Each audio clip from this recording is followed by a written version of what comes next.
"What's up, bro?" That's what he said to me as he sat down next to me in the lobby that day. "Nothing much," I replied. "How you been?" "Good," he said. "You know, I got my faith, I got my health, I got Jesus. Life's good. How have you been?" "You know, I've been..." "Whoa," he interrupted me. "Look at the legs on that," as a brunette walked by. I don't know how anybody could be gay when there's gorgeous girls like that walking around. "Those gay people, they're ruining our country," he said. "Really?" I replied. "How do you figure?" "Sin, man. They're corrupting a holy nation.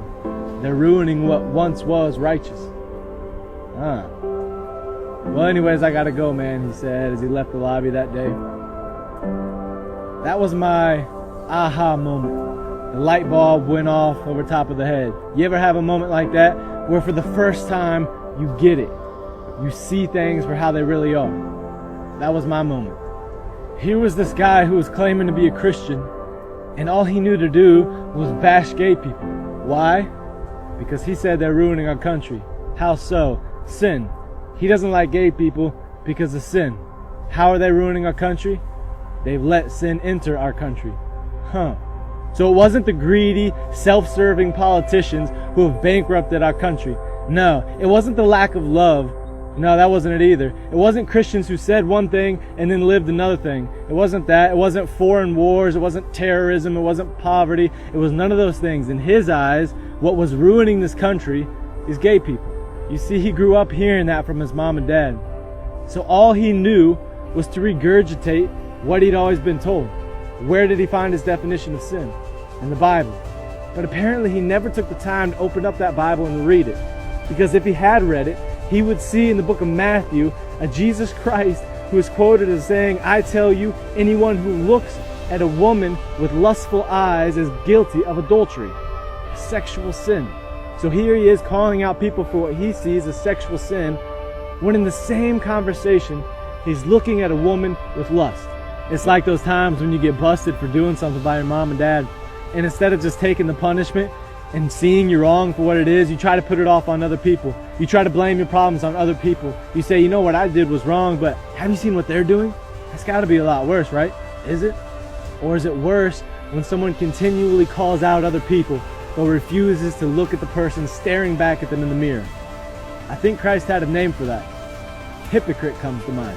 You say, "No, man, you don't get it, Clayton. Gay people are ruining this country." No, they're not. I'll tell you what's ruining this country. Sin. And where can you find a bunch of sinners?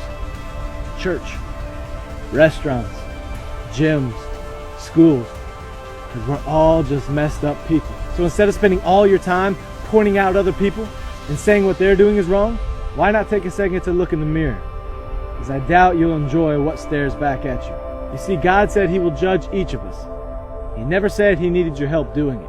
Stop finding things to stand against and start finding something to stand for. Stop attacking other people and start addressing the issues in your own life.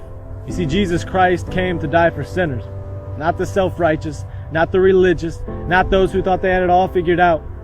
He came to die for sinners. Why? Because He loved us that much. So why don't we love each other? If you take a look at the Bible, you'll realize it wasn't gay people that crucified Jesus Christ. It was religious people that put Him on that cross. You see, if Christians spent half as much time working on their own lives as they do trying to work on other people's lives, maybe Christ would be real to the rest of the world. Don't forget what you were saved out of, the mercy you received, and the love that you didn't deserve. And next time before you speak, take a second to open up your Bible. Turn to chapter 7, verse 3 of Matthew, which says, "You hypocrites, take the log out of your own eye, and then you will be able to clearly see the speck in your friend's eye." At the end of the day, we are all people on this road we call life. And when the sun sets at the end of that ride, it won't matter what you told other people to do. It'll only matter what you did yourself.